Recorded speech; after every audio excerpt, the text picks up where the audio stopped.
أعوذ بالله من الشيطان الرجيم بسم الله الرحمن الرحيم فما أوتيتم من شيء فمتاع الحياة الدنيا وما عند الله خير وأبقى للذين آمنوا وعلى ربهم يتوكلون والذين يجتنبون كبائر الإثم والفواحش وإذا ما غضبوا هم يغفرون والذين استجابوا لربهم وأقاموا الصلاة وأمرهم شورى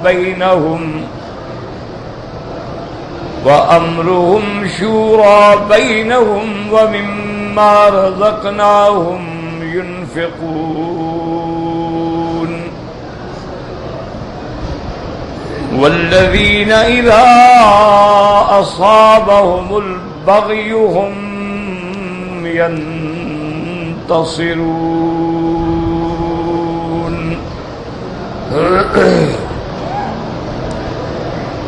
اللہ تبارک و تعالی نے کلام مقدس کی ان آیات مبارکہ میں جو سورۃ الشورى کی آیات ہیں ارشاد فرمایا ہے کہ فما اوتیتم من شیء متاع الحیات الدنیا، اللہ نے فرمایا جو کچھ کہ تمہیں دنیا میں ملا ہے یہ محض دنیا میں نفع اٹھانے والی بات ہے.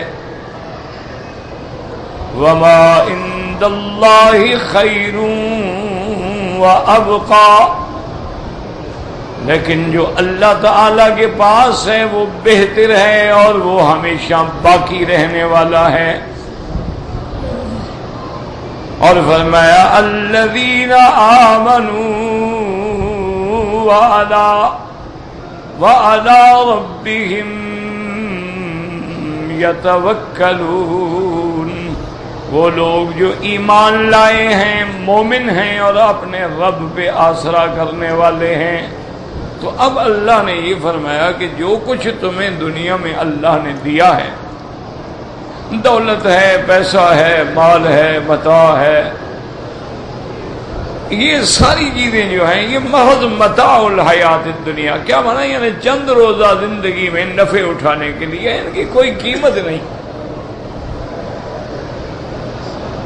آدمی ان پر آ کے مغرور ہو جائے کہ میرے پاس دنیا ہے اور میرے محلات ہیں اور میرے پاس اقتدار ہے اور میرے پاس طاقت ہے، تو وہ پھر اپنی تباہی کا سامان بنا. یہ تو دنیا ہے اور چند روزہ دنیا ہے، اور دنیا میں نفع اٹھانا ہے کتنے دن. آدمی مر گیا، بات ختم، جو کچھ بنایا تھا چھوڑ کے. اصل نعمت جو ہے وہ اللہ کے پاس ہے، جو آخرت میں ہے اور جو مومن کو ملے گی. وہ ایسی نعمت ہے جو ہمیشہ رہنے والی ہے، جس پہ کبھی فنا نہیں آئے. وہ نعمتیں ابدی ہوں گی، دائمی ہوں گی، سرمدی ہوں گی، جن پہ کبھی فنا نہیں. اگر اللہ دنیا میں کوئی نعمت دے تو اللہ کا شکر کرو، اللہ تبارک و تعالی کے راستے میں اس کو صرف کرو، اللہ کی رضا حاصل کرنے کی کوشش کرو. اگر اس دنیا میں آگے تم نے طغیان مچایا، فساد مچایا، یا اپنی بڑائی کا اظہار کیا، غریبوں پہ ظلم و ستم کے پہاڑ تولے، تو پھر تمہاری ہلاکت بھی قریب.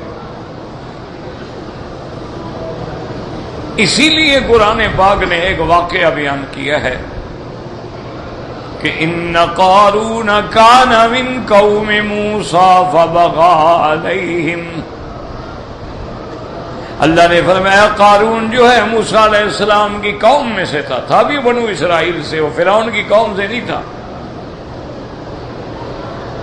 وَآتَيْنَاهُ مِنَ الْكُنُوزِ حزما ان مفاتحہ لتنوء بالعصبۃ اولي القوہ.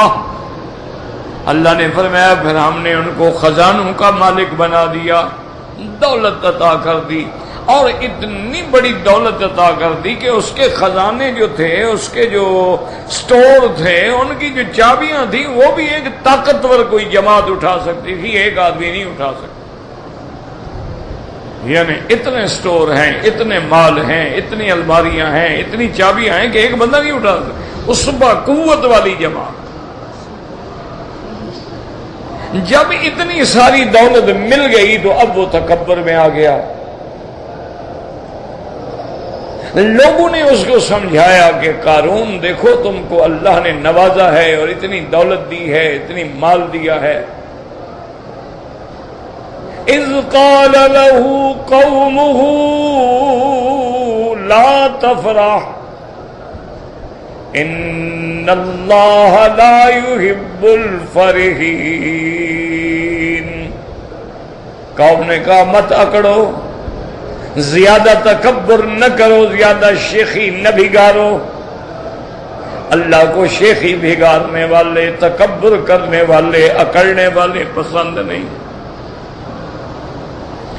اور تم ان چیزوں میں اپنی دولت کو خرچ کرو جس میں اللہ کی رضا ہو، دار آخرت کی نعمتیں ملیں، اور تم بھی لوگوں سے اسی طرح بھلائی کرو جیسے اللہ نے تم پہ بھلائی فرمائی. اور زمین میں فساد مت مچاؤ. اللہ نے اگر نوازا ہے تو اللہ کے آگے جھک جاؤ. لیکن وہ چونکہ اکڑ چکا تھا، تکبر تھا، دولت کا نشہ تھا، اور یہ دولت جو ہے نا اس کا نشہ تو شراب کے نشے سے بھی بڑا برا ہوتا. وہ اکڑ گیا اور کہنے لگا یار کیا کہتے ہو کہ مجھے اللہ نے دیا ہے، مجھے اللہ نے دیا. کیوں اللہ نے؟ انما اوتیتہ علی علم عندی، مجھے اس لیے ملا ہے، میرے پاس علم ہے، میں دولت کمانا جانتا ہوں، تم لوگ نہیں جانتے ہو. تو اس میں اللہ نے کیوں مجھے دیا ہے؟ تم تو اللہ کے ماننے والے ہو، تمہیں کیوں نہیں دیا؟ یہ اصل بات یہ ہے کہ میرے پاس علم ہے کہ دولت کیسے کمائی جاتی ہے. جیسے آج بھی بعض جاہل مسلمان جو ہیں وہ کہہ دیتے او بھائی تمہیں کیا پتا ہے، تمہیں زمیندارہ زراعت آتی نہیں ہے، میں نے زراعت میں علم حاصل کیا ہے، تمہیں اقتصادیات کا پتہ نہیں ہے، مجھے اقتصادیات کا پتہ ہے، میں تو مٹی کو ہاتھ لگا کے بھی سونا بنا لیتا ہوں. میں تو صرف کرنسی سے کھیلتے کھیلتے بھی لاکھوں کما لیتا ہوں، تم کیا کر سکتے ہو؟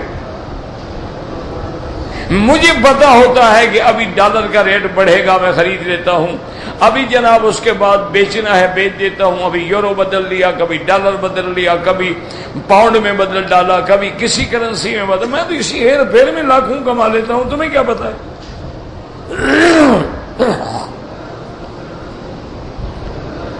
تو وہ اکڑ گیا اور تکبر میں آ گیا، اور ایک دن جو ہے نا جی اس نے یہ کیا کہ بڑے اپنے گھوڑے نکالے اور خادم اور غلام اور ساتھ جانے والے آگے پیچھے خوشامد کرنے والے لوگ جو تھے بڑے تکبر کے ساتھ نکلا باہر.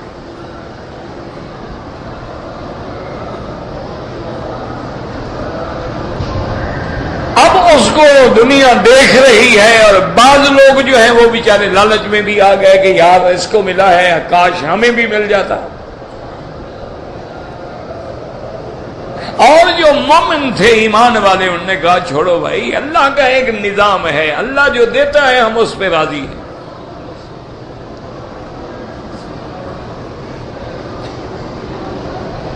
اسی لیے صحیح احادیث مبارک میں آیا ہے کہ میرے آقا محبوب دو عالم رحمت دو عالم سیدنا محمد مصطفیٰ صلی اللہ علیہ وسلم کے پاس جبرائیل آئے. انہوں نے کہا کہ ان ربک یقرئک السلام، محمد مصطفیٰ آپ کا رب آپ پہ سلام کہہ رہے ہیں. اور اللہ فرماتے ہیں کہ اگر آپ کو تکلیف ہے اور فکر ہے فقر کا، غریبی کا، پیسے کا، تو ہم سونے کا پہاڑ بنا دیتے ہیں، جان صفا ذهبا، پہاڑ بنا دیتے ہیں اور پہاڑ آپ کے ساتھ چلا دیتے ہیں، جتنا مرضی ہے خرچ کرو۔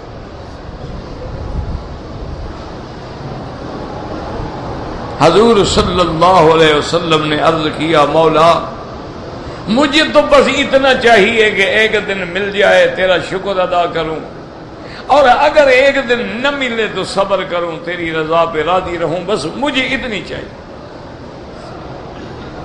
اس سے زیادہ مجھے نہیں چاہیے۔ الفقر فخری، اسی لیے اولیاء اللہ نے لکھا ہے کہ جب تم حضور پاک کی محبت کا دعویٰ کرو تو سمجھداری سے کرنا، خیال رکھ کے کرنا، پھر اسی طرح امتحان آئیں گے، ان سے گزرنا پڑے گا۔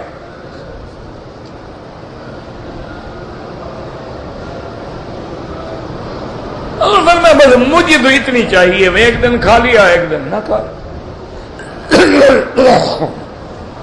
اسی لیے صحیح آثار میں آتا ہے، سیدہ عائشہ صدیقہ بنت صدیق رضی اللہ تعالی عنہا فرماتی ہیں، شہرن ثم شہرن ثم شہرن، 3 مہینے گزر جاتے تھے اور حضور کے گھروں میں آگ نہیں جلتی تھی، کوئی چیز ہو تو پکائیں۔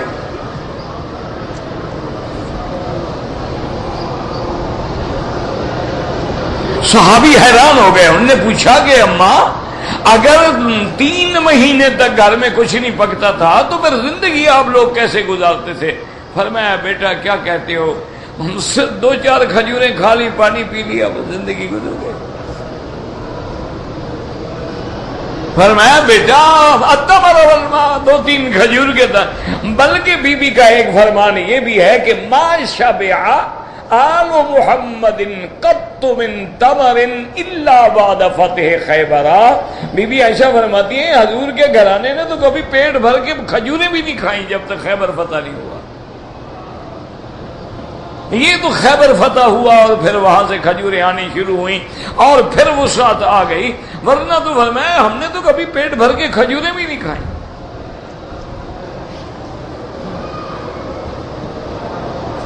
اس لیے ایک صحابی نے اپنے ساتھی سے پوچھا، اس نے کہا یار ٹھیک ہے لیکن یہ 2-3 کھجوروں سے بھلا کیا ہوتا ہے؟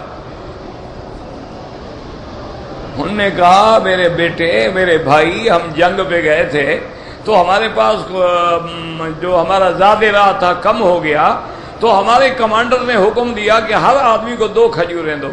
2 دن کے بعد اس نے حکم دیا اب 2 بھی نہ دو، 1 کھجور دو۔ تو روزانہ 24 گھنٹے میں 1 کھجور ملتی تھی۔ انہوں نے کہا پھر ایک وقت آ گیا کہ اس نے حکم دیا بھی 1 کھجور کو 2 حصے کرو، آدھی وہ کھا لے اور آدھی وہ کھا لے۔ اور پھر میں ایک وہ وقت بھی آیا جب وہ 1 کھجور بھی نہیں ملتی تھی، پھر ہمیں پتہ لگتا تھا کہ 1 کھجور کا کتنا فائدہ ہے۔ آل رسول ہیں، اہل بیت محمد مصطفیٰ ہیں صلی اللہ علیہ وعلا آلہ وصحبہ وسلم تسلیما کثیرا کثیرا، اور گھر میں کچھ بھی نہیں، یعنی کھانے اور نعمتیں تو بڑی بات ہے، کھجور بھی نہیں ہے پوری۔ اور اسی طرح حضور کی بی بی فرماتی ہے کہ ساری زندگی محمد مصطفیٰ نے کبھی گھی لگا ہوا روٹی نہیں کھائی۔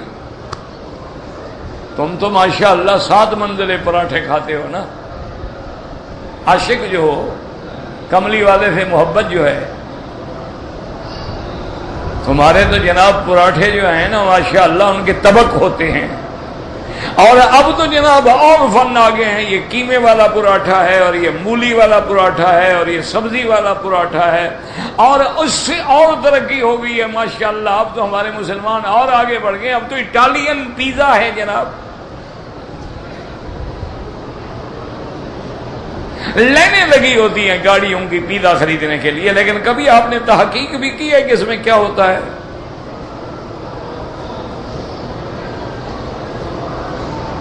مسلمان کو تحقیق کی کیا ضرورت ہے؟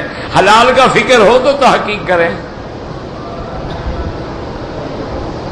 یہ جو پیزے باہر سے آتے ہیں یہ اٹالین پیزا ہے، اچھا وہ مختلف قسم کا ہوتا ہے، وہ گوشت والا بھی ہے، وہ سبزی والا بھی ہے، وہ چیز والا بھی ہے، وہ جبن والا بھی ہے، وہ مچھلی والا بھی ہے، وہ مختلف قسم کے، لیکن اس کا جو اندر مٹیریل ہے، جو مادہ ہے، جو کریمیں ڈالی جاتی ہیں، تمہیں پتہ ہے وہ کیا بلا ہے؟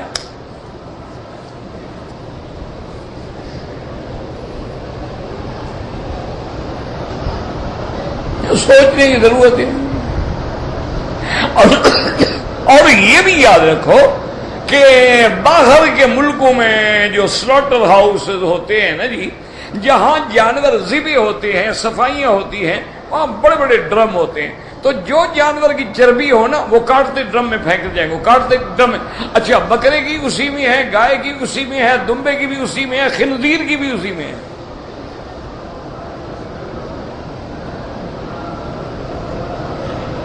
اور جب وہ ڈرم بھر جائے گا اس کو پیک کر دیں گے، پیک کرنے کے بعد وہ فیکٹریوں میں چلا جائے گا، وہاں ریفائن ہوگا، وہاں صفائی ہوگی، اس کو ٹھیک ٹھاک کریں گے، وہی ماشاءاللہ تمہارے پیزے میں آتا ہے، وہی تمہارے بسکٹوں میں آتا ہے، جو کریم بسکٹ ہے نا ان میں ماشاءاللہ وہی ہوتا ہے۔ اسی لیے اب جو سمجھدار مسلمان ہیں وہ بیچارے پڑھتے ہیں باقاعدہ کہ بھئی اس پہ کیا لکھا ہوا ہے۔ اگر اس پہ اینیمل فیٹ لکھا ہے یعنی جانور کی چربی تو لازمی ہے کہ حرام ہوگا، اگر اس پہ ویجیٹیبل فیٹ لکھا ہے تو شاید حلال ہوگا، کہ جو مادہ سبزیوں سے نکالا جاتا ہے وہ تو حلال ہے۔ لیکن سوال یہ ہے کہ نکالنے والا کون ہے؟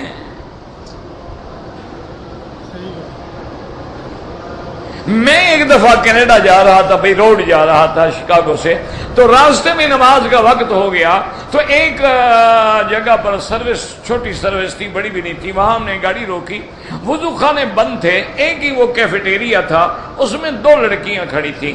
ہم نے ان سے ریکویسٹ کی کہ بھی ہم نے وضو کرنا ہے، اگر آپ اپنا بات ہمیں استعمال کرنے دیں، اور اسی آپ کے دکان میں کھڑے کھڑے ہم 5 منٹ میں نماز پڑھ لیں گے، 10 منٹ میں۔ انہوں نے کہا ٹھیک ہے، نو پرابلم۔ تو انہوں نے ماشاءاللہ غسل خانہ دھویا، اچھی طرح یہ کیا وہ کیا، پھر ہم نے وضو کیا، وہاں نماز پڑھی۔ نماز پڑھ کے تو میں نے ساتھیوں سے کہا کہ بھائی انہوں نے اتنی بڑی مہربانی کی ہے، ان کے دکان سے کچھ تو خریدو، بھائی آپ ان کو پیسے دیں، پیسے تھوڑے لیں گے۔ اس کا حل یہ ہے کہ ہم کو چیز خرید لیں، کوئی سامان لے لو، کوئی بسکٹ لے لو، ان کو کہو کافی بنا کے ہمیں دیں، تو کسی بہانے سے ان کو کچھ، ان کا کوئی گاہک تو بنے ہم۔ تو یقین کریں کہ جب ہم نے ان سے کہا کہ یہ، انہوں نے کہا دیکھیں میں آپ کو ایک ریکویسٹ کرتی ہوں، میں نے محسوس کیا ہے کہ آپ اچھے مسلمان ہیں، میرے دکان سے کوئی چیز نہ لیں اور میرے ہاتھ کی بنی ہوئی کافی بھی نہ پئیں، انہی ہاتھوں سے تو میں خنزیر کا گوشت بناتی ہوں، انہی برتنوں کے اندر سب کچھ، شراب بھی ہوتا ہے، اس کا شراب کا ہم گوشت کو بھی تڑکا لگاتے ہیں برانڈی کا، تو میری ریکویسٹ ہے کہ آپ میرے دکان، بڑی مہربانی، میں سمجھ گئی ہوں آپ میری مدد کرنا چاہتے ہیں۔ میں کوئی اس نے کہا بچی نہیں ہوں، اتنے عرصے سے دکان چلا رہی ہوں، میں سمجھ گئی ہوں آپ میری مدد کرنا چاہتے ہیں، آپ چیزیں لینا نہیں چاہتے، آپ کو ضرورت نہیں ہے، بس میری ریکویسٹ یہ ہے کہ میرے لیے پریم ہالی ماسک، جب مکے میں جاؤ اللہ کے پاک گھر میں تو میرے لیے دعا کر دیں۔ میں نے کہا کہ بیٹی پھر ہم تو دعا کریں گے اللہ تمہیں اسلام نصیب کرے، تم اتنی خوبصورت لڑکی ہو، جہنم میں کیوں جلو؟ تو اس نے کہا کر یہی اچھی بات ہے، یہی دعا کر اللہ مجھے اسلام نصیب، میں تو نہیں جانتی اسلام کیا ہے، لیکن اگر میری بہتری اسی میں ہے یہی دعا کر دیں۔ تو اتنا ان کو بھی خیال تھا کہ انہی ہاتھوں سے ہم خنزیر کا گوشت بھی بناتے ہیں، انہی برتنوں میں ہم شراب کا تڑکا بھی لگاتے ہیں، انہی کے اندر ہم کافی بھی ڈالتے ہیں، وہ ہم دھو ڈالیں گے، سب کچھ کر ڈالیں گے، لیکن کچھ نہ کچھ تو رہے گا۔ مسلمانوں کو کوئی فکر نہیں۔ اب جناب قارون نکلا بڑے غرور سے اور بڑے تکبر سے، اور آگے پیچھے سواریاں ہیں، دیکھا نہیں ہے ہمارے لوگ جو ہیں کیسے باہر نکلتے ہیں ماشاءاللہ، ان کو بھی دیکھیں تو یہ بھی کوئی وقت کے چھوٹے فرعون ہیں،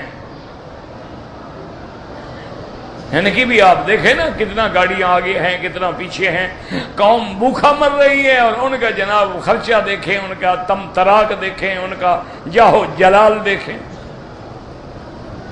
قوم کو روٹی نہیں ملتی ہے، قوم بھوکی مر رہی ہے۔ اللہ، یہ تو پھر حضرت عمر تھا نا کہ جب اس کے سامنے کہا گیا کہ حضرت آپ کا وزن بہت گر رہا ہے اور آپ سوکھی روٹی زیتون کا تیل لگا کے کھاتے ہیں، مہربانی کریں کچھ تو آپ کھائیں، آپ نے تو پوری امت کا بوجھ اٹھانا ہے۔ فرمایا جب تک عمر کے رعایا کا ہر آدمی پیٹ بھر کے نہیں کھائے گا، عمر پیٹ بھر کے نہیں کھائے گا۔ فرمایا میں پیٹ بھر کے کھانا کھاؤں اور میری رعایا آدھا کھانا کھائے اور بھوکی زندگی گزارے، میں قیامت میں خدا کو کیا جواب دوں؟ حضرت عمر نے منبر رسول پہ کھڑے ہو کے فرمایا کہ واللہ مجھے اللہ کی قسم ہے، اگر ایک کتا دریائے فرات کے کنارے پہ بھوکا مر جائے تو قیامت میں جواب عمر دے گا۔ آج تو جناب بندے خودکشی کر رہے ہیں، گردے بیچ رہے ہیں، بچے بیچ رہے ہیں، اور ظالم کو جو ان کے کانوں پہ جوں ہی نہیں رینگتی ہے۔ آدمی اپنا گردہ بیچتا ہے، پیسے مل جائیں 4 دن تو میرے بچے روٹی کھا لیں گے، اپنے بچے لے کے سڑک پہ کھڑے ہیں، اشتہار لگا کے بچے برائے فروخت ہیں، کوئی بچہ لے لو، چند دن کی روٹی تو دے دو۔ میری بیٹیاں عزت و عصمتیں بیچ رہی ہیں روٹی کے لیے، گھر میں ماں بھوکھی ہے، بھائی بھوکھا ہے، باپ بھوکھا ہے، اور ہم ہیں کہ جناب 50 لاکھ سے زیادہ کی گاڑیاں ہیں، 2 لاکھ کی گھڑیاں ہیں، اور 2 لاکھ کے ہم سوٹ پہنتے ہیں، اور ہم نقلی انگریز بن کے انگریزوں کے بھی باپ بن گئے ہیں۔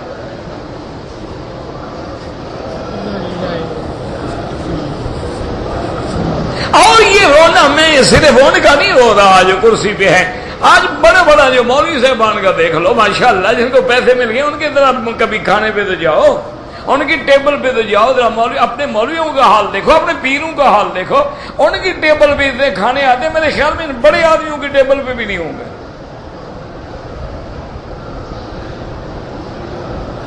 ان کے ٹیلی فون جو ہیں، موبائل جو ہیں، 4 موبائل ہیں، 4 ٹیلی فون ہیں، گاڑیوں میں الگ ٹیلی فون ہے، اس کا جو بل آتا ہے نا، صرف وہی دے دو نا تو ایک غریب آدمی 2 مہینے کی روٹی کھا لے گا۔ اور ان کو چھوڑو، پیروں کو دیکھو۔ اسی لیے علامہ اقبال روتا تھا نا کہ ہم کو تو میسر نہیں مٹی کا دیا بھی، ہم کو تو میسر نہیں مٹی کا دیا بھی، اور گھر پیر کا بجلی کے چراغوں سے ہے روشن۔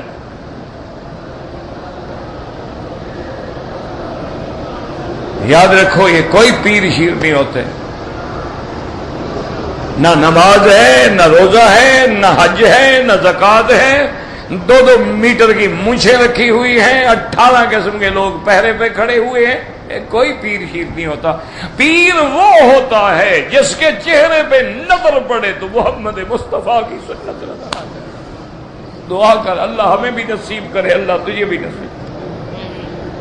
اللہ کا کعبہ میرے سامنے ہے، قرآن رکھا ہے، ہم پیروں کے منکر نہیں، ہم اولیاء اللہ کے منکر نہیں، ہم تو ان کے جوتوں کو اپنے سر کا تاج سمجھتے ہیں، لیکن پیر وہ ہے الذین اذا رؤوا ذکر اللہ، جس کے چہرے پہ نظر پڑے تو اللہ کی یاد آئے اور محمد کی سنت جھلکتی ہوئی نظر آئے، وہ پیر ہوتا ہے۔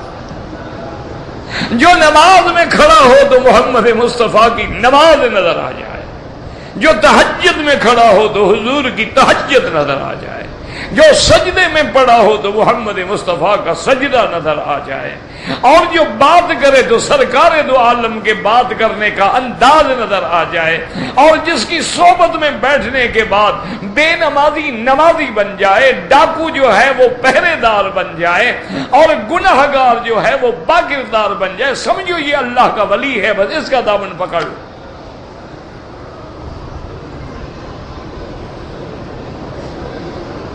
اور جس کے بیٹھنے سے ماشاءاللہ نمازیں بھی غائب، بھائی کہاں گئے تو یار پیر صاحب کے بعد بیٹھ گئے ہو، بس مجلس سے ذرا لمبی ہو گئی، نماز چلی گئی، کیونکہ پیر صاحب نے تو پڑھنی نہیں۔ اور جو نماز سے رکاوٹ کا باعث بنے، محمد مدنی کی اتباع سے رکاوٹ کا باعث بنے، جن کے گھر میں طوائف ہوں اور ان سے جو اولادیں پیدا ہوں ان کو پیر کہو اور ان کو مخدوم کہا جائے، یہ لوگ اللہ کے ولی نہیں ہو سکتے۔ ولی مانا دوست، جو اللہ کا دوست ہوگا وہ اللہ کے احکام کا منکر کیسے ہوگا؟ وہ تو اللہ کا دوست ہے، وہ تو ولی اللہ ہے۔ الا ان اولیاء اللہ، اس لیے قرآن نے کہہ دیا ولی کی تعریف کہ الذین آمنوا وکانوا یتقون، ایمان بھی ہو اور تقوی بھی ہو، یہ ولی ہے۔ چاہے اس کے پاس روٹی نہ ہو، کھانا نہ ہو، اس کے بدن پہ کپڑے پھٹے ہوئے ہیں، لیکن ہر چال ڈھال میں تصویر ہے محمد مصطفیٰ کی، سمجھو یہ ولی ہے۔ یہ نہ دیکھے کرو کہ اونچے روضے ہیں اور اونچی باڑیاں ہیں اور اونچے محل ہیں اور باہر بہت بڑے لوگ کھڑے ہیں خادم، یہ تو دنیا دار ہیں، ان کو تو انگریز نے جگیریں دے کے پیر بنایا تھا، یہ کہاں کے پیر تھے؟ یہ تو وہ لوگ ہیں جنہوں نے انگریز کی خدمت کی، انگریزوں کے لیے بندے بھرتی کیے، کعبہ شریف پہ گولیاں چلوائیں۔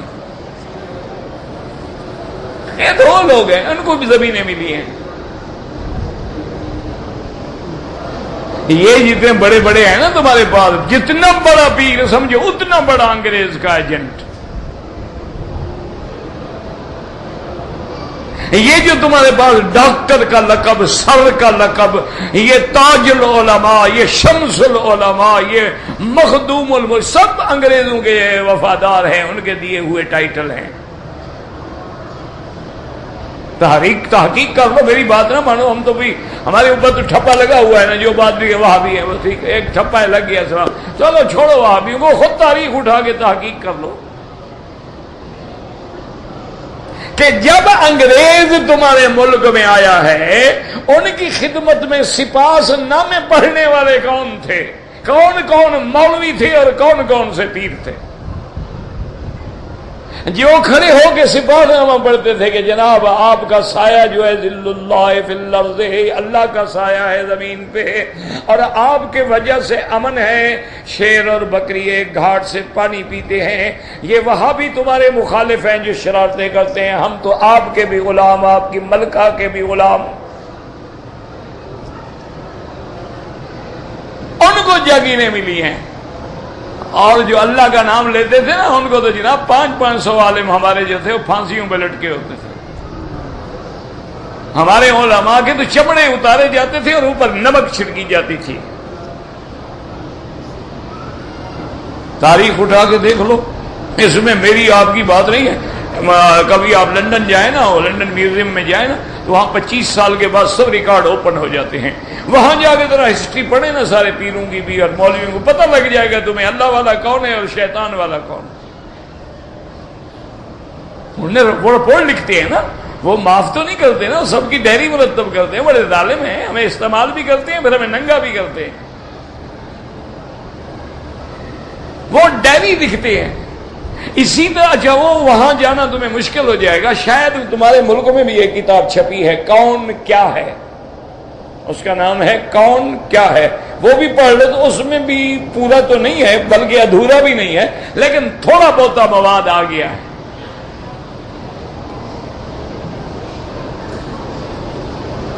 اس لیے اب دیکھیں کہ جناب فرعون جو ہے وہ قارون اتنی اکڑ میں ہے کہ آگے پیچھے جا، اچھا اس وقت بعض حسرت کر رہے ہیں اور بعض کہہ رہے ہیں کہ نہیں یار یہ اچھی بات نہیں ہے، یہ دولت پہ اکڑ رہا ہے، بس اب اللہ کے جلال کا وقت آ گیا۔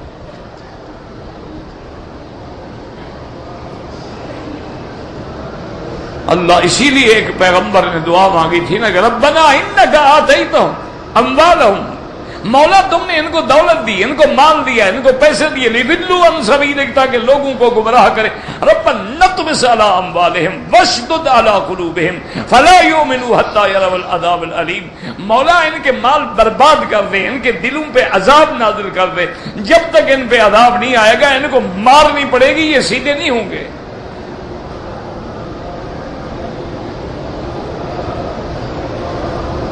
اب اللہ کا جب جلال آیا تو کتنی دیر لگی، فرمایا فَخَسَفْنَا بِهِ وَبِدَارِهِ الْأَرْضِ، وما كان له من فئة ينصرونه وما كان من المنتصرین. اللہ نے حکم دیا زمین تیرے اوپر میرا نافرمان، میرا غدار، میرا باغی قارون اکڑ کے چل رہا ہے، نکل جاؤ اس کو. یہ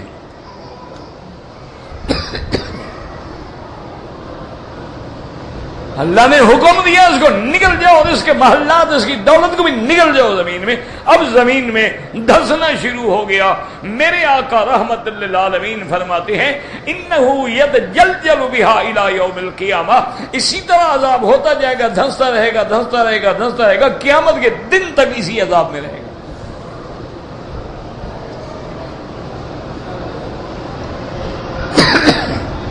تو دولت پہ اکڑنا یا اپنے اقتدار پہ اکڑنا جو ہے، ایک دن میرے آقا رحمت دو جہاں اسی کعبۃ اللہ میں نماز پڑھ رہے ہیں، ابو جہل لعنہ اللہ، اللہ کی کروڑوں لعنتیں ہوں، وہ گزرا اور آ کے حضور کو کہنے لگا الم انہک یا محمد، کہنے لگا محمد مصطفیٰ میں نے آپ کو منع نہیں کیا کہ آپ یہاں نماز نہ پڑھا کریں؟ علمانہ واللہ، کہنے لگا مجھے اللہ کی قسم ہے اگر آپ نے دوبارہ اسی طرح کعبے میں آ کے نماز پڑھی لأطعنن رأسک نعوذ باللہ، میں آپ کے سر کو کچل ڈالوں گا. آپ نہیں جانتے ہو کہ میرے پاس کتنی طاقت ہے، میرے پاس کتنا جوان ہے اور میرے پاس کتنی قوت ہے.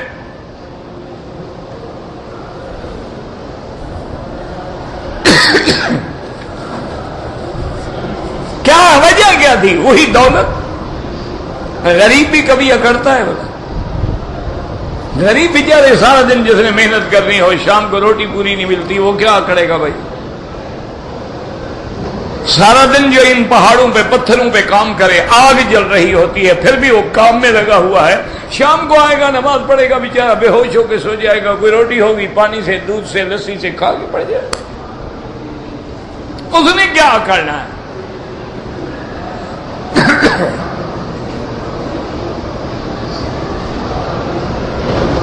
اور وہ بڑبڑاتا ہوا چلا گیا. اور دوسرے دن حضور صلی اللہ، اور یہ بات بھی اڑ گئی، سب کو پتہ لگ گیا کہ ابھی جہل نے ایسا دھمکی دی ہے. حضور دوسرے دن بھی اپنے وقت پہ تشریف لائے اور آگے اسی طرح نماز شروع.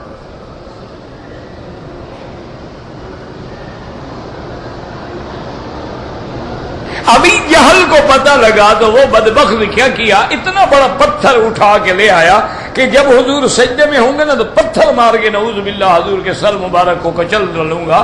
وہ جب آیا پتھر لے کے، جب حضور کے قریب آیا نا، باقی 2-4 گز کا فاصلہ رہا، رک گیا، پھر ہٹنے لگا، پھر پیچھے چلنے لگا، چلتے چلتے پتھر بھی گر گیا، کانپنے لگ گیا. اور لوگ آگے آئے تو کھڑے تھے، انہوں نے کہا ماں بھی کیا ہو گیا تمہیں؟ کہتے ہیں واللہ بینی و بینہ خندقا من نار وحولن، کہنے لگا خدا کی قسم میرے اور حضور کے درمیان میں ایسے ایک نہر بہ رہی تھی، آگ جل رہی تھی وہاں، اگر میں آگے جاتا تو مجھے آگ جلا ڈالتی.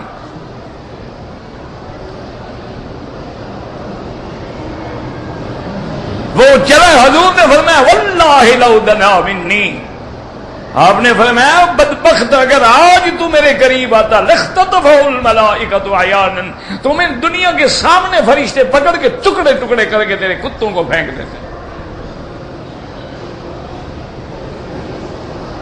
اسی لیے اللہ نے فرمایا نا کہ اچھا تم میرے نبی کو دھمکیاں دیتے ہو کہ میں جماعت کو بلا لوں گا، فَلْيَدْعُ نَادِيَهُ سَنَدْعُ الزَّبَانِيَةَ، اللہ نے فرمایا بلاؤ تم اپنے مددگاروں کو، میں بھی جہنم کے فرشتوں کو حکم دوں گا کہ تمہیں پکڑیں. تو یاد رکھو کہ ہمیشہ آدمی دولت پہ اکڑتا ہے. ابھی لہب کو کیا اکڑ تھی؟ یہی کہ میں دولت والا، میں ایسا، حتیٰ کہ نعوذ باللہ ابھی لہب اتنا گستاخ ہو گیا، اتنا دشمنی رسول میں آگے بڑھ گیا، دولت کا پردہ دماغوں پہ آ گیا. اپنے بیٹے سے کہا کہ جا کے حضور صلی اللہ علیہ وسلم کی بیٹیوں کو طلاق بھی دے دو اور نبی کی طرف تھوک کے آ جاؤ.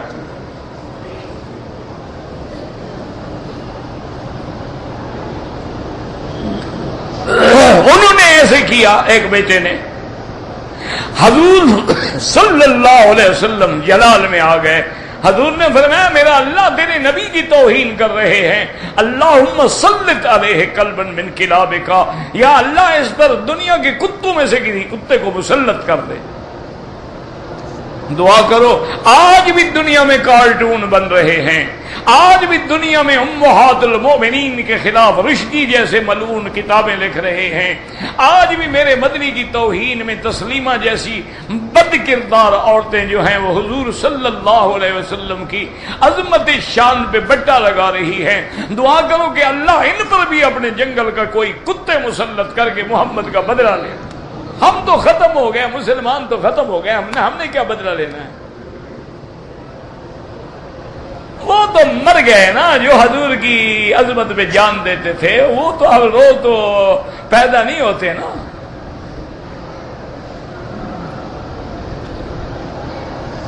اب جناب ابھی لہب جب شام کو نکلا ہے تیاری کے لیے، تجارت کے لیے، راستے میں اپنے ساتھیوں سے کہنے لگا کہ بات یہ ہے کہ ہم محمد مصطفیٰ کو مانتے تو نہیں ہیں، ہم نے آپ کی توہین کی ہے، لیکن اللہ کے نبی نے میرے بیٹے کو بد دعا دی ہے، مجھے ڈر ہے کہیں آپ کی بد دعا لگ نہ جائے، لہذا میرے بیٹے کی حفاظت کرو. تو سارے ساتھیوں نے ایک بڑا سامان اکٹھا کر دیا، سارا تجارت کا سامان، اور ایسی مچان بنا دی، ارد گرد اپنے بستر لگا دیا اور اس کے بیٹے کو اس مچان کے اوپر سلا دیا کہ اگر کوئی جنگل کا جانور آیا اب اوپر تو نہیں جاتا نا.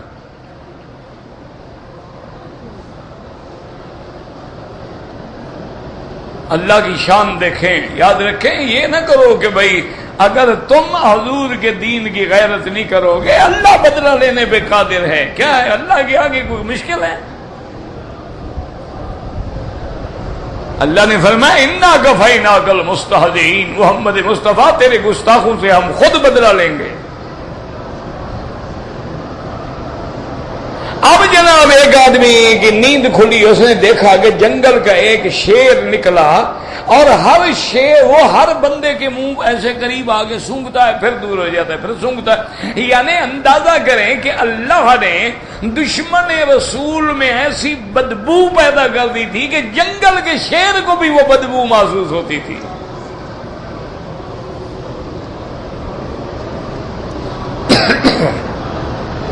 اسی لیے علماء نے لکھا ہے نا، دین میں، نماز میں، عبادت میں، اللہ کے دین میں بھی ایک خوشبو ہے، اس کا بھی ایک رنگ ہے.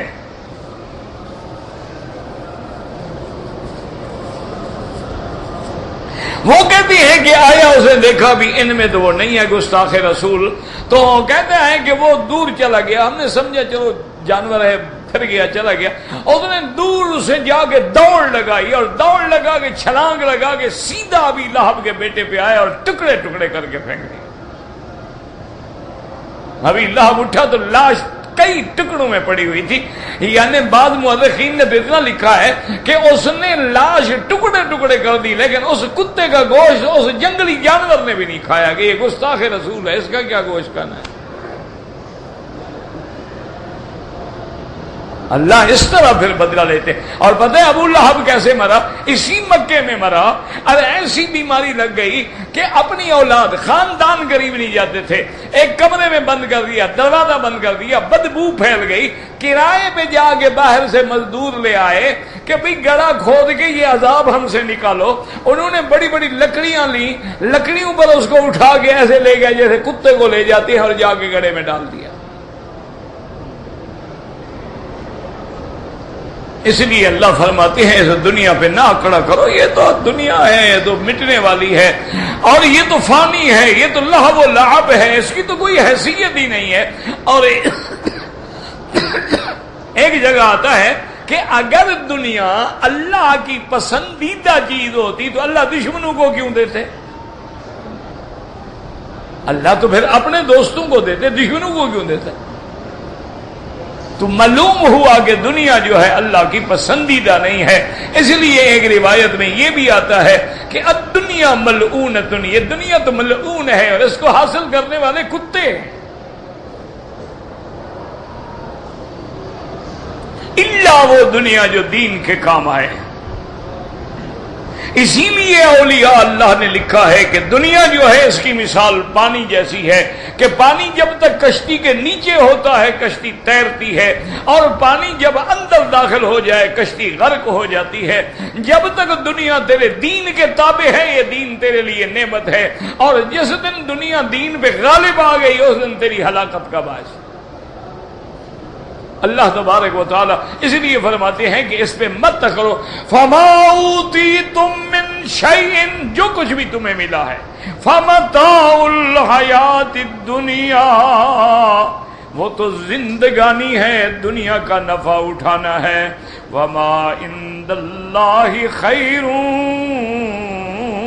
وابقا، اور تیرے رب کے پاس جو ثواب ہے، تیرے رب کے پاس جو بدلہ ہے وہ سب سے بہتر ہے، وہ ہمیشہ رہنے والا ہے، وہ دائمی ہے، وہ کبھی فنا نہیں ہوگا۔ اور اس کے بعد فرماتی ہیں للذین آمنوا، اور وہ جو اللہ کے ہاں ثواب ہے کن کو ملے گا؟ للذین آمنوا، جو ایمان لائے، وعلی ربہم یتوکلون، اور جو اپنے اللہ پہ بھروسہ کرتے ہیں، اللہ کے حکم کی اطاعت کرتے ہیں، وہ کسی تکلیف کی پرواہ نہیں کرتے، ہر حال میں اللہ پہ ان کا بھروسہ ہے، اللہ پہ ایمان ہے، اللہ پہ یقین ہے، اللہ تبارک و تعالیٰ کی ذات سے امید ہے۔ اس لیے حضور نے ہمیں 3 جملوں میں پورا دین سمجھایا۔ آپ نے فرمایا اذا سألت، جب مانگنا ہو تو فاسأل من اللہ، اللہ سے مانگا کر، وَإِذَا اسْتَعَنْتَ فَاسْتَعِنْ بِاللَّهِ، اور اگر مدد پکڑنی ہو تو اللہ سے مدد پکڑا کر، وَإِذَا تَوَكَّلْتَ فَتَوَكَّلْ عَلَى اللَّهِ، اور اگر کسی پہ آسرا کرنا ہے، بھروسہ کرنا ہے تو اللہ پہ توکل کیا کر۔ اگر بندوں پہ توکل کرو گے ان پہ تو خود موت آ جائے گی، وہ تو خود فنا ہو جائیں گے۔ دولت کا بھروسہ کرو گے تو دولت مٹ جائے گی۔ اس کا بھروسہ کرو جو حی بھی ہے، جو باقی بھی ہے، جو دائم بھی ہے، جو قیوم بھی ہے، جو اول بھی ہے، جو آخر بھی ہے، جو ظاہر بھی ہے، جو باطن بھی ہے۔ اللہم اجعلنا من عبادک الصالحین ومن عبادک المتوکلین علیک والصائرین من جنابک، اللہم انا نسألک رضاک والجنۃ ونعوذ بک من سخطک والنار۔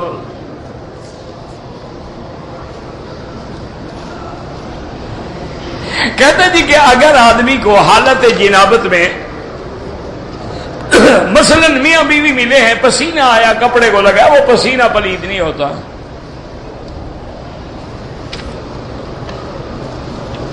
کعبہ شریف میں نہیں، جہاں تک حد حرم ہے وہاں تک ایک نماز کا 1 لاکھ ہے۔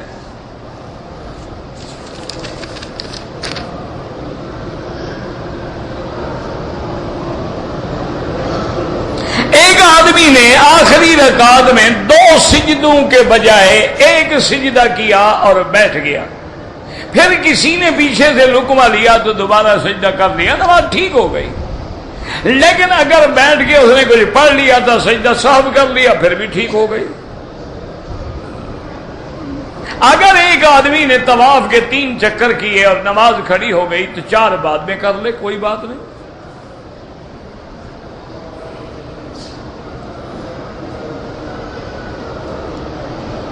کہتے جی کہ بعض لوگ جو ہیں وہ احرام کی چادر میں ربڑ لاسٹک ڈال کے انہوں نے سیا ہوا، بالکل حرام ہے، سلا ہوا کپڑا تو حرام ہے، وہ تو پھر شلوار ہو گئی، وہ تو گھاگرا ہو گیا جیسے ہندوستان کی عورتیں پہنتی ہیں، وہ تو ناجائز ہے۔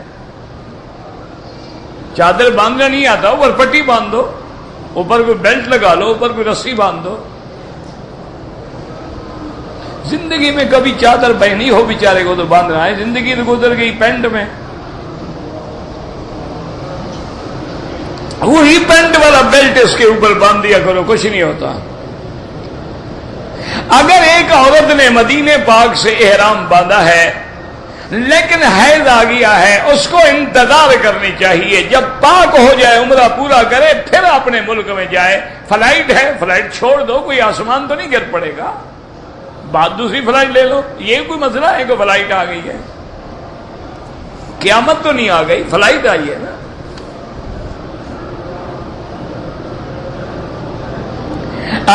مسیح کا معنی ہوتا ہے، دو معنی ہوتے ہیں، ایک معنی ہوتا ہے سیاحت سے، ساری دنیا میں پھرنے والا، تو دجال بھی تو ساری دنیا میں پھرے گا نا، اس لیے اس کو کہتے ہیں مسیح الدجال۔ بعض کہتے ہیں وہ چونکہ ممسوح العین ہے، ایک آنکھ ہوگی، اس وجہ سے بھی کہتے ہیں، لیکن بہرحال وہ ساری دنیا میں جائے گا، لیکن مکہ اور مدینہ میں نہیں داخل ہوگا۔ وہ آئے گا داخل ہونے کے لیے، لیکن الا انقا بہا الملائکہ، اللہ نے فرشتوں کی ڈپٹی لگائی ہوگی، مار مار کے بھگا ڈالیں گے۔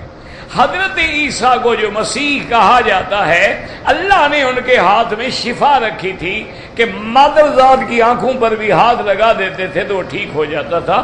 اس لیے یاد رکھو کہ لفظوں سے فرق نہیں پڑتا۔ اب قرآن میں دیکھو نا، سیق الذین اتقوا ربهم الی الجنۃ زمرا وسیق الذین کفروا الی جہنم زمرا، وہاں بھی سیکھا وہاں بھی سیکھا کہ کافروں کو بھی لے جائیں گے جہنم، جنتیوں کو بھی لے جائیں گے جنت، لیکن لفظ ایک ہے، لیکن دونوں میں آسمان و زمین کا فرق ہے۔ ان کو کرامت و عزت سے جنت میں لے جائیں گے، ان کو اہانت و ذلت سے جہنم میں ڈالیں گے۔ تو کبھی لفظ ایک ہوتا ہے، لیکن معانی جو ہیں وہ اپنے اپنے مقام کے مطابق ہوتے ہیں۔ بہت سارے محرم جو ہیں وہ کندھا نکال کے نماز پڑھتے ہیں، نماز بالکل مکروہ ہو جاتی ہے۔ کندھا صرف طواف کے 3 چکروں میں نکالنا ہے، بعد میں اپنا کندھا ڈھانک لو، بس ختم ہو گئی بات۔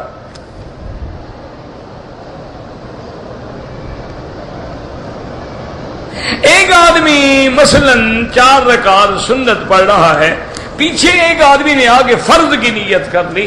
امام ابو حنیفہ رحمۃ اللہ علیہ کے نزدیک نماز نہیں ہوتی، وہ کہتے ہیں کہ امام قوی ہونا چاہیے مقتدی سے۔ اب امام کی تو نفل ہو اور مقتدی کا فرض ہو تو مقتدی قوی ہو گیا، لیکن حنابلہ اور شوافی کے نزدیک جائز ہے، وہ کہتے ہیں چلو بیچارے کو جماعت کا ثواب مل جائے گا۔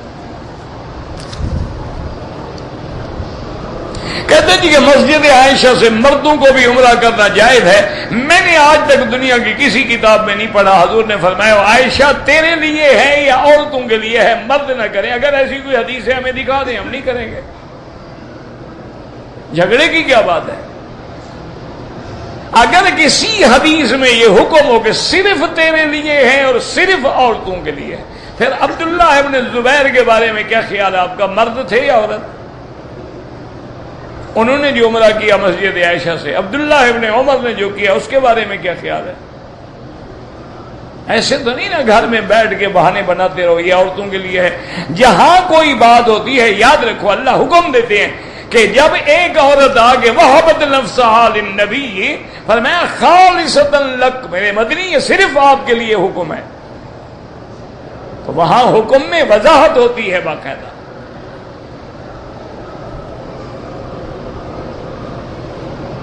اگر عورتیں ہیں حیض آ جائیں تو طواف الوداع، بھائی عمرے والے کے لیے طواف الوداع واجب ہے ہی نہیں، نہ مرد پہ نہ عورت پہ۔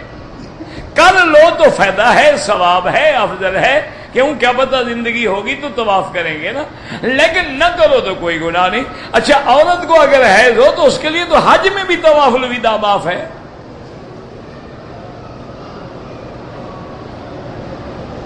کہتے جی کہ شادی کے اندر جو لوگ جو ہیں وہ ڈولی میں بٹھاتے ہیں اور کندھوں پہ اٹھاتے ہیں، یہ رواج ہے ہندوؤں کے، ان کا اس دین سے کیا تعلق ہے؟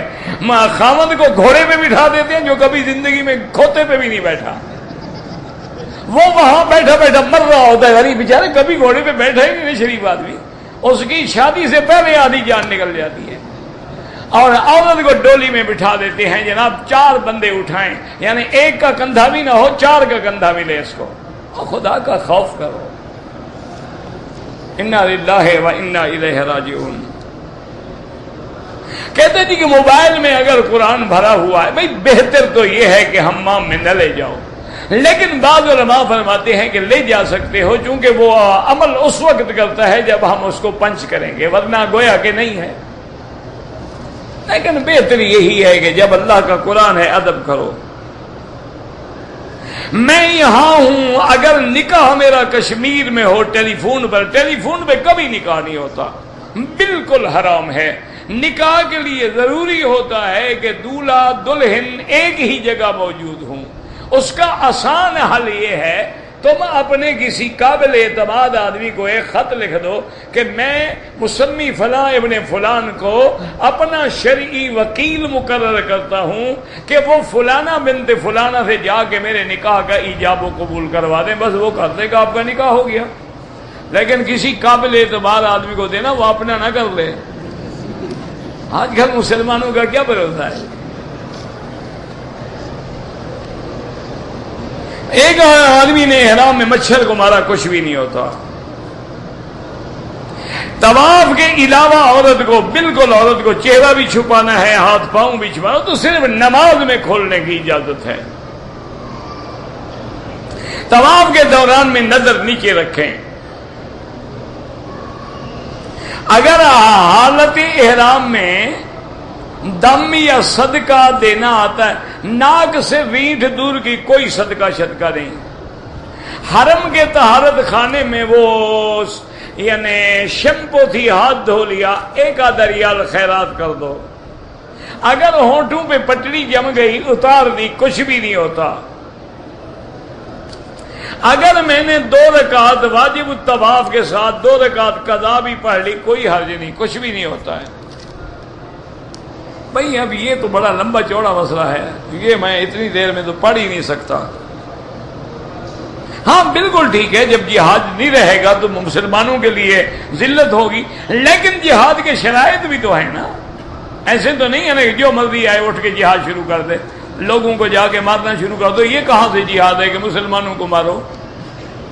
جہاد کافروں سے کیا جاتا ہے، مسلمانوں سے کیا جاتا ہے. جہاد ظالموں سے کیا جاتا ہے کہ بے گناہوں سے کیا جاتا ہے. یہ کون سا جہاد ہے؟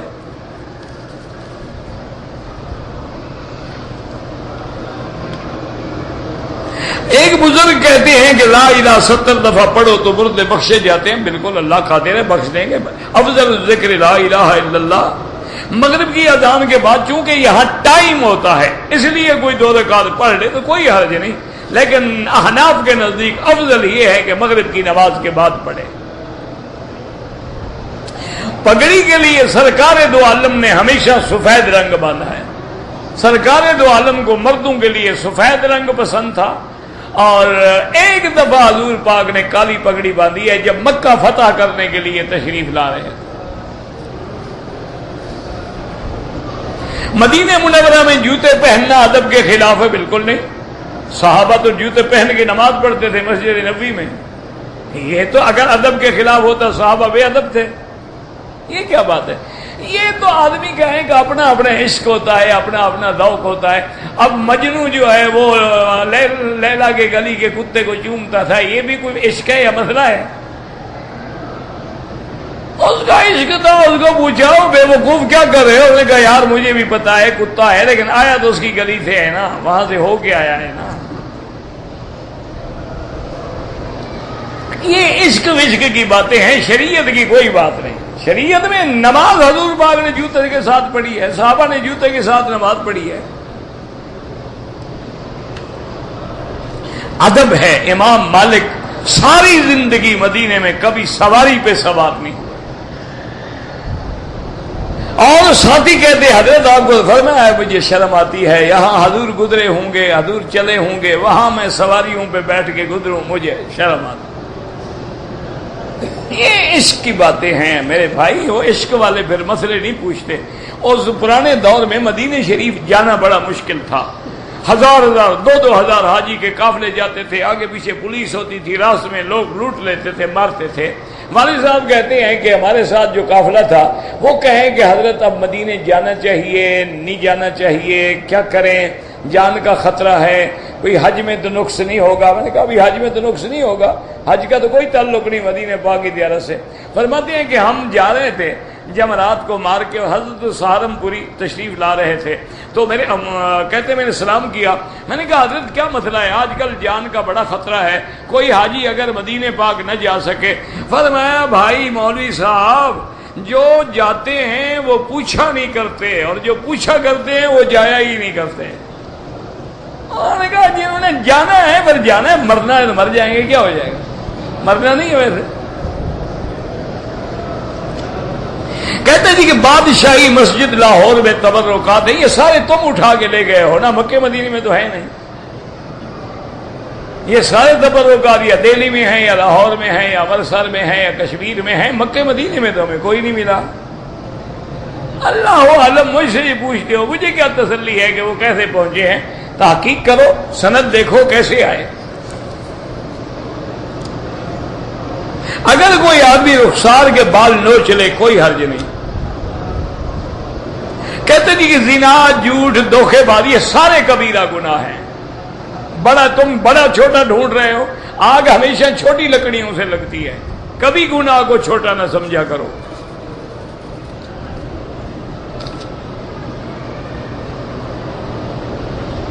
کہتے تھے کہ حضور کی وفات کے بعد اللہ و رسولہ اعلم, بالکل یہ تو اور کیا کہو گے, کون جانتا ہے؟ اصولی طور پر اللہ اعلم. وہ تو حضور کی زندگی میں کہتے تھے اللہ و رسولہ اعلم, لیکن کوئی کہہ دے مسئلہ نہیں, بہتر یہ ہے کہ صرف کہو اللہ اعلم.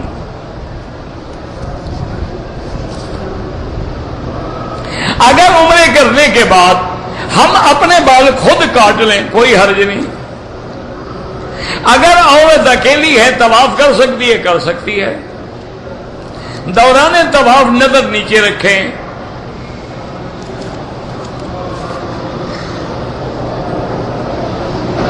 کہتے جی کہ اولاد کے لیے کہتے ہیں مکے مدینے میں بوٹی ملتی ہے. اللہ عالم, میں تو جانتا نہیں. اگر یہ مکے مدینے کی بوٹی سے اولاد ہوتی تو مکے مدینے میں تو کوئی لا ولد نہ ہوتا, اور یہاں تو ہسپتالیں نہ بنائی جاتی نا اولاد کے علاج کے لیے, وہ بوٹی کھا لیتے. بس لوگوں نے اپنا رزق کمانے کے لیے مسئلے بنائے ہوئے ہیں, اللہ عالم, میں بہرحال نہیں جانتا. اگر ایک آدمی نے طواف کے 7 چکروں کے بجائے غلطی سے 8 چکر لگا لیے کوئی حرج نہیں, لیکن آئندہ احتیاط کرو.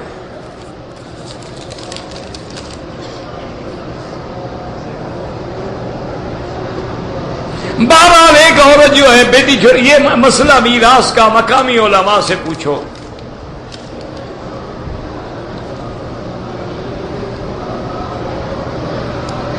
تیسری طلاق کے بعد حرام ہو جاتی تو لازمی بات ہے نا کہ پھر تیسری کے بعد حرام ہے.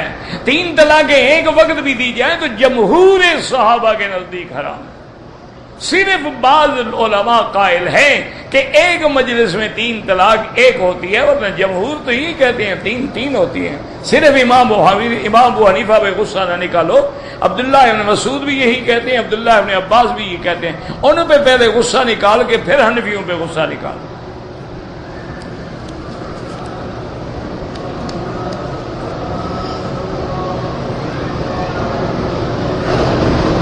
یہ تو پتہ نہیں کیا لکھا ہے. کہتے جی کہ صحابہ کے ساتھ کیوں دشمنی کی؟ یہودی سازش تھی, یہودیوں نے اپنے بندے تیار کیے, مسلمانوں کو بھڑکا دیا, لڑا دیا. آج دیکھا نہیں مسلمان جو لڑے, کون لڑا رہے؟ وہی یہودی. آج بھی یہودی لڑا رہا ہے, لڑانے والا بھی یہودی ہے. دونوں کو پیسے بھی وہی دیتا ہے, بندوقیں بھی وہی دیتا ہے, تاکہ لڑتے رہیں, ہم آرام سے ہنستے رہیں, مسلمان کے گلے کاٹتے رہیں.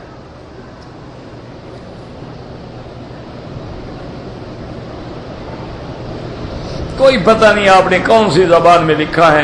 نماز تو کوئی نہیں ہوتی, نماز تو ہوتی ہے. اولاد میں سے کوئی پتہ نہیں, لفظ پڑھے نہیں جانتے. انسان کے جنتی ہونے میں کیسے پتہ لگے گا؟ اگر عمل جنت والے ہیں تو خیر کی امید رکھو, عمل جہنم والے ہیں تو پھر ڈرو. او بابا دیکھیں نا, آم کے درخت پہ ہے کبھی انگور تو نہیں لگتے نا, کیکر کے درخت پہ کبھی آم نہیں لگتا. تو جیسے تیرے عمل سمجھ لو گے ادھر جا رہا. فتنہ دجال یعنی حضور کی زبان پہ تمہیں اعتبار نہیں، لازم قرآن میں ذکر ہونا چاہیے. قرآن ہی نے تو کہا ہے کہ جو میرا رسول کہے مان لو. حضور نے فرمایا اور کہ ہر پیغمبر نے فتنہ دجال سے ڈرایا ہے اور میں بھی امت کو ڈراتا ہوں. پتہ ہے کہ مرنا ہے پھر انسان گناہ کیوں کرتا ہے؟ اللہ ہدایت دے. اگر عورت احرام کی حالت میں سو گئی اور نیند میں منہ پہ کپڑا پڑ گیا کچھ نہیں ہوتا. نابالغ بچوں پر کوئی پابندی نہیں. دم کی کتنی رقم ہے منڈی میں جا کے ریٹ پوچھو. ایک آدمی عمرے پہ آیا اس کا بیگ گم ہو گیا پھر موبائل گم ہو گیا، کوئی بات نہیں، کوئی گناہ ہوں گے اس کی وجہ سے معاف وجہ سے معاف وجہ سے معاف وجہ سے معاف وجہ سے معاف وجہ سے معاف وجہ سے معاف وجہ سے معاف وجہ سے معاف وجہ سے معاف وجہ سے معاف وجہ سے معاف وجہ سے معاف